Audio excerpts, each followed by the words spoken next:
Hey, Cupcake! So you like Until Dawn? Well, then trust me when I say that I'm a fan too. The original was absolutely amazing and was actually one of the first games to help me conquer my fear of horror. And the story was so good that even though I felt terrified, I just couldn't put it down.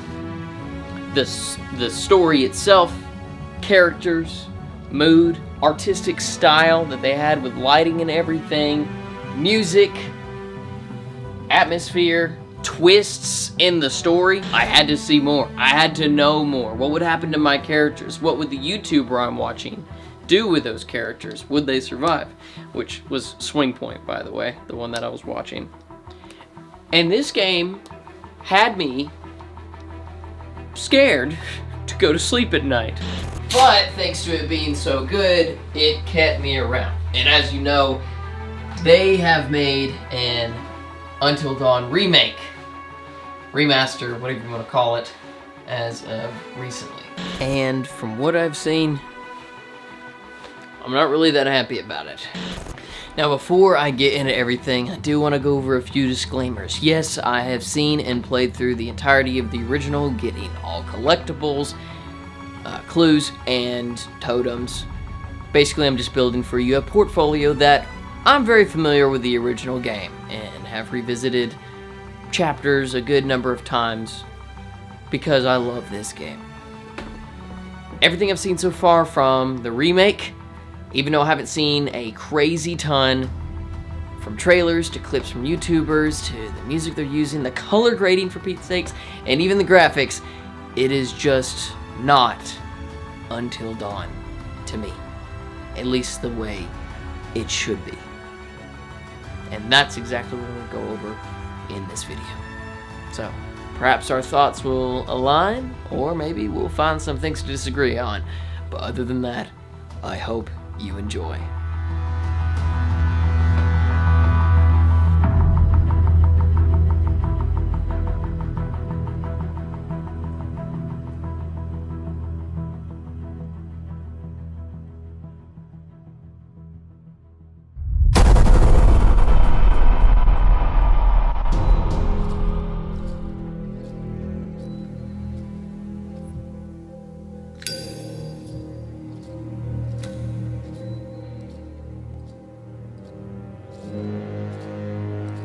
Hey!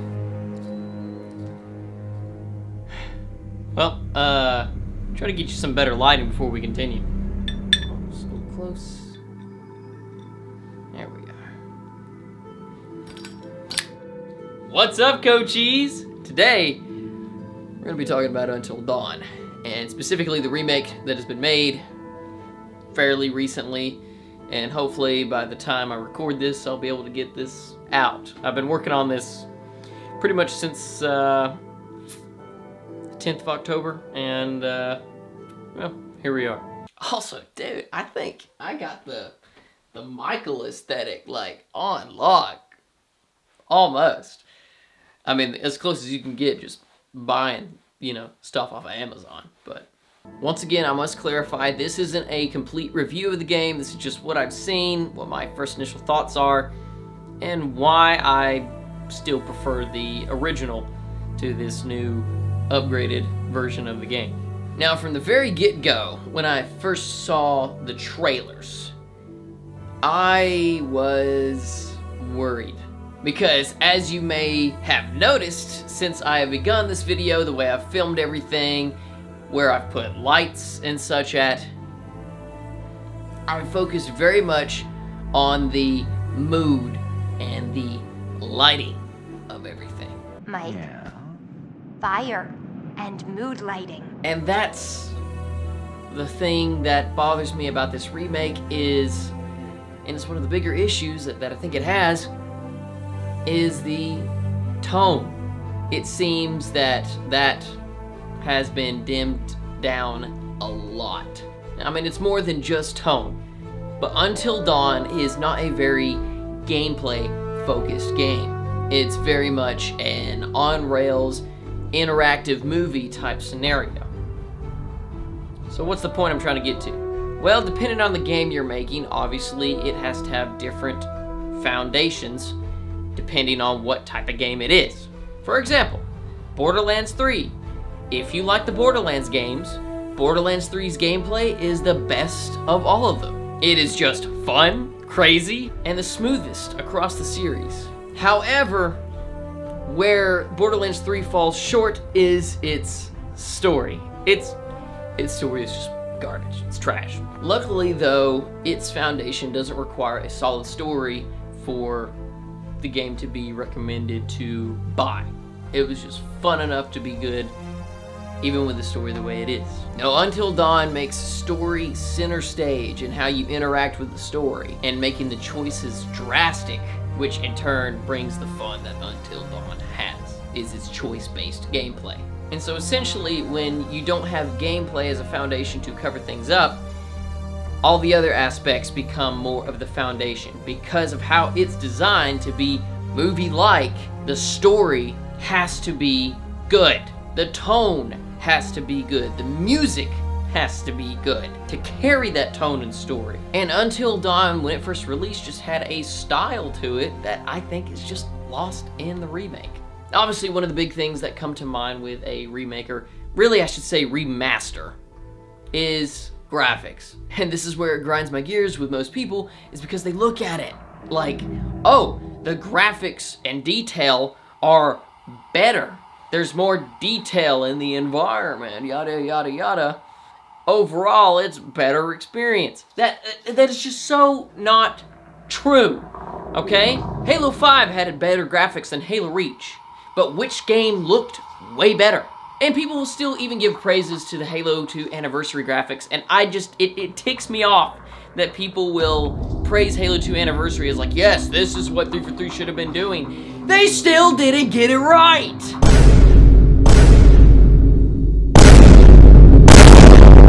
Why in the world did all the kids in an elementary school steal all the green crowns out of a Crayola box? Yes, I pronounce it crowns. You can get mad at me later. Why did they steal all his crowns and color his armor? Stay with the Master Chief.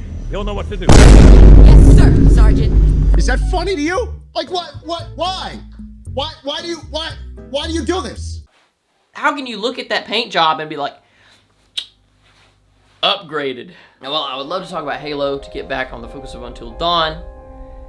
Even though these new graphics have come in, and some things do look better, I will agree, that doesn't mean I think all of it's better. And then you look at some people's faces, especially the twins in the early part of the game, and you're like, ugh. Your face is ugly. It's a shame that all that makeup ain't even gonna help nothing. But yeah, they did the twins dirty. Like, that's just, yeah, that's pitiful. That's, oof, yikes. Uh-oh, town. One of the scariest things in this game is the upgrade they did to Hannah and Beth. Now, with those graphics, we also need to talk hair. Hairstyles for some of the characters just don't look the same. Like, they're just, you know, they're not crazy different, but it's like, that's not really what was presented before. And then Matt's hair is just, like, poofier. And to the point, you know, it just doesn't, that one doesn't look the same either, and I think it detracts from Matt's look. And then the details they did on the Psycho's mask and everything. And there's more details that I'm not mentioning here because I'm trying not to spoil the game as much as I can right now. And the skin sometimes, like, what? And then we talk Mike's hair. I know we're talking hair, but just bear with me. It's one of my complaints, okay? These are my thoughts, all right? But let's talk Mike's hair. Now, obviously, if you may not have noticed, I've kind of been rocking this hairstyle for a while now. Now, I don't expect developers handling characters with all different types of hairstyles to know exactly what hair's going to do as it falls apart as the night goes on. But bro, listen, I don't know what made you think that for some reason Mike's hair is just gonna get a sudden twang in the front, like right here, like right at the forehead. Also, one change you could have added, which honestly I don't think is necessary for a theory I'm about to present, is later in the game when Mike, and this is to put it non-spoiler like, For those of you who know what happens in the game and such, you can pick up the pieces. But when Mike goes underwater in the game, when he comes back up, his hair shouldn't be just like perfectly fine and dry and, you know, you just standing up. That's where it definitely should be like falling down a good bit. However, at the same time, and to still keep things vague, I honestly think him going underwater is a hallucination. Because of what happens for him to go underwater, why in the world would he get out of it and get out of the water? You know what I'm saying? You picking up what I'm saying for those who know? And also, why would you even...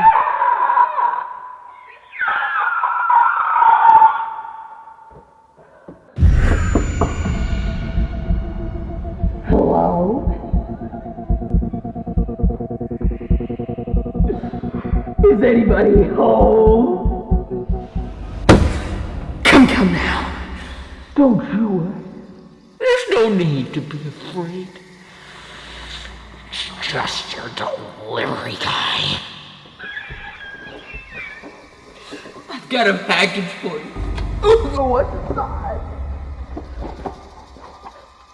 Oh, dear me. Did somebody order a gun?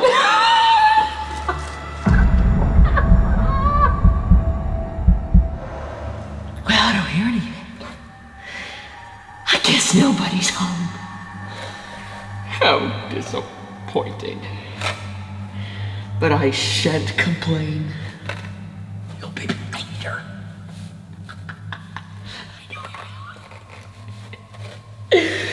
Girls.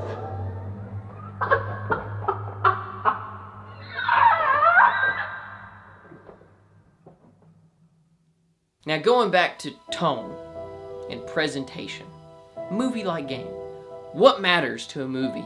A good soundtrack. You have a good soundtrack behind anything, and it will just uplift the emotion, intensity, and presentation that is on screen. I mean, for Pete's sakes, who doesn't know the Halo's like monk chanting thing? Now, Until Dawn, while I don't think it has a soundtrack in the original that initially is as popping as Halo's is, it still had music that was an identity for Until Dawn. It had its own tunes, its couple of riffs, chords, I don't know what you'd call it, that represented Until Dawn. Now, the original composer for Until Dawn, his name is legit perfect for horror. His name is Jason Graves, as in Jason from Friday the 13th, and Graves as in where people go when they die. Like, dude is meant for it. And even in some of the special features, they actually brought up Jason Graves, and he talked about like his approach to the music and everything for Until Dawn. And for whatever reason in this remake, they just left his stuff out. Didn't try to recreate it. No, didn't even try to capture a similar tone. The music in the remake that I've seen so far and seems to be consistent throughout the game is just downright generic. And it doesn't even match the tone of the original. And this is one of the bigger bites in this remake for me, because there's people playing this game for the first time and they are not going to feel the same ways that we did when we experienced Until Dawn originally, and most likely they're not going to go back and play the old one, and that sucks, because there's even some scenes now that the intensity that it had before is just not there. It's almost like they were trying to put and mesh the music into it, and it didn't fit quite right, but they were like, it's good enough, send it. Jason Graves, dude, if I ever work on some horror project, I'm probably gonna hit you up about music. Until Dawn had an identity with its music. There's a couple of notes and riffs, whatever you want to call them, chords, that Until Dawn carries throughout its music in little bits and pieces. And when I think of Until Dawn, I think of this.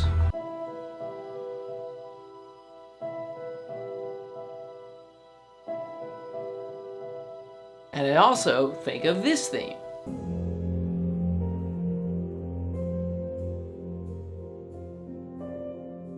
And throughout the soundtrack, these notes do reoccur in subtle ways.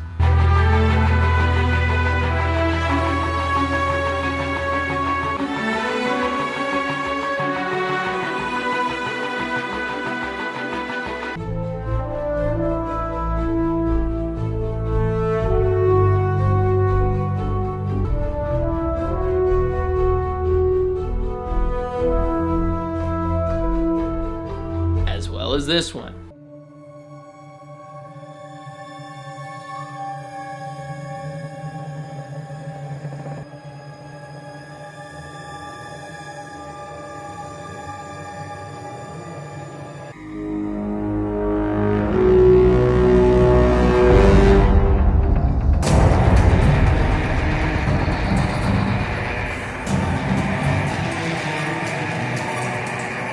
And then, of course, they had to change Jessica's song on her phone. The Hey Hey Hey song that just... Oh, I love that song. Pretty good, right? Yeah, totally. I mean, but still, that was a little bit more forgivable. I do think some music copyright laws can definitely be bunk when it comes to that type of stuff. I find it funny how this is the modern landscape of copyright music. Music is designed to be spread amongst the masses for people to hear and enjoy, yet they make it impossible if you have some sort of platform to spread your music amongst the masses for them to enjoy and hear. I find that to be a cruel trick. That and the intro song, which I will say, the new intro song, Shadows of the Mountain, I think it's called, isn't bad. It's not bad. I don't mind at all. To me, that would be a great song to put in an Until Dawn sequel or Until Dawn-like game. But yeah, it's like, man. See ya.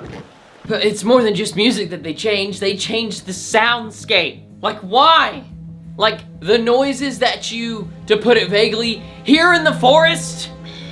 You know what I'm talking about, people that know. I'm trying not to spoil, but like, why that one? Why did you have to change that one? You know, that one's kind of a big deal.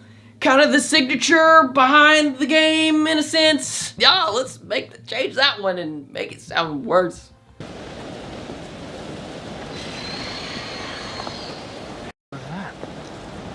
Was it someone screaming? No. Probably just a squirrel.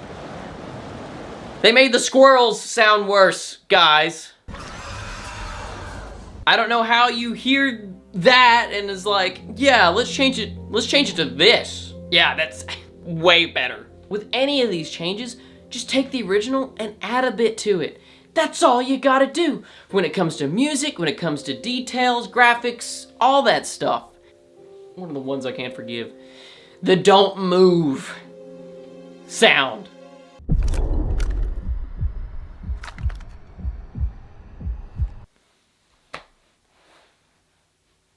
Need I say more? Which one's gonna make you feel more intense in the moment where it's saying, don't move?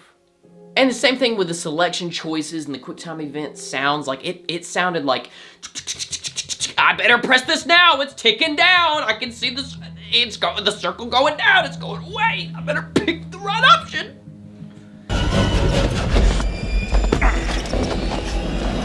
Come on, come to Papa.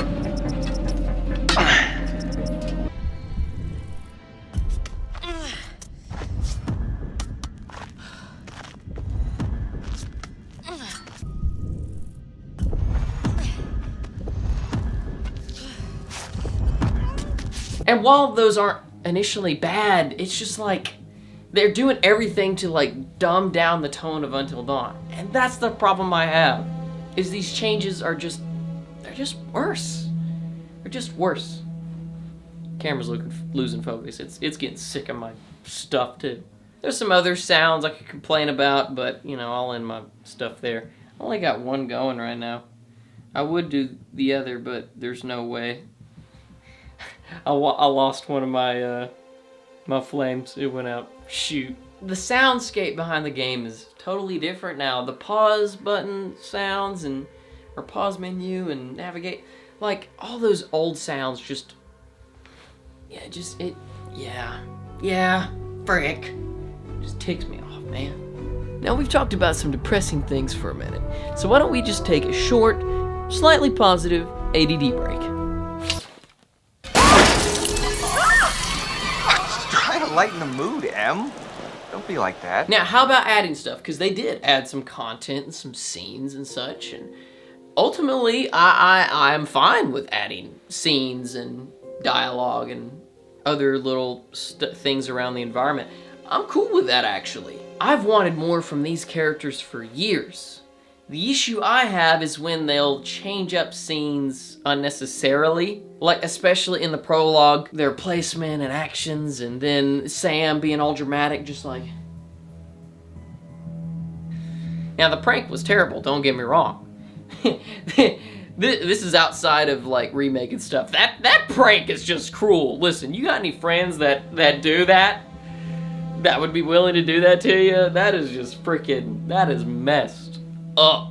Which I will say that scenario would be avoided by one of the changes I would actually have liked to the game. This is a very unpopular opinion, what I'm about to say. The game could definitely drip less with its erotic possibilities. I'm tired of seeing that in today's media. It's everywhere. And this may seem like a hot take to some, but it's just heartbreaking to me to see just how much these values of morality have just been tossed to the side without giving them a second thought. Anyways, we can talk morals and stuff later. And there's another big feature that's sort of changed that I'm sort of for, but also sort of against, and it's the camera angles and how they put a lot of the game over the shoulder now. To a degree, some segments I'd be okay with it, but there's also other segments where it's just like the camera shots of the original were just so unique and stylistic that it's like, man, like look at this one when you're walking through some tunnels at a certain part in the game and it's just shooting from up above and you're seeing these pipes and everything as the camera goes by. Like that's cool. I like that. And to me, it just adds more to the atmosphere of the game that way than, you know, being over the shoulder the whole time. I wish, honestly, you could like have an option to swap between the two. I don't know if that is a feature or not, like I said, first impressions, but I think that would be cool, is if you had both. You could swap between the two. They also added an extra scene with Sam. In fact, recorded some new footage and mocap and everything to add that scene. While it's like, oh, there could be a sequel, or there's rumors that there's a sequel. I don't know if that's necessarily true or not, but still, to me it's like, no, they had their hardship up on the mountain. They're off the mountain. They can go to a new hardship, but for her to like have like some curse or whatever that is, Now potentially we could see where it goes, but obviously with the way that they've addressed this game, I'm just, if Until Dawn is actually being made and they're gonna be the ones behind it, I'm worried. Because there's just not enough respect for what the original was here to make me positive about it. Now, to close out with all my thoughts and in summary, all the little details and nitpicks and stuff I've done through this video, number one, they are just my initial thoughts, and two, as much as they sound nitpicky and it's like, man, these details don't really matter, a lot of people are willing to just say that and call it a day. And I'm tired of saying that. I'm not saying developing and game making is easy, but if you can keep the same theme for Mario and have him look the same for all these consecutive years and use similar or nostalgic noises to keep up with the tone and theme of what Mario is, you're telling me you can't do that with one game? And the biggest hitter for me is, it's what happened to Halo, you know? And that's the thing, that's why this means so much to me, is because I want people to have that genuine, epic experience that Until Dawn, the original, was for me. Like I mentioned before, it was one of the games that got me out of my fear of the horror genre. Up until that point, I pretty much stayed away from it because I knew I would be up for weeks at a time and I would have nightmares. And I just want to see it treated right. And it deserves to be treated right. It really does. Either way, I am burning up because it is warm in this house. This candle has been in my face for the past hour, and I think I'm ready to call it. I hope I went over all the details I wanted to mention. Perhaps there's some I weren't, some that I was short on, whatever have you. And ultimately, I hope you enjoyed the video. But I appreciate you sticking around. And I'll catch you later, coachies. See ya!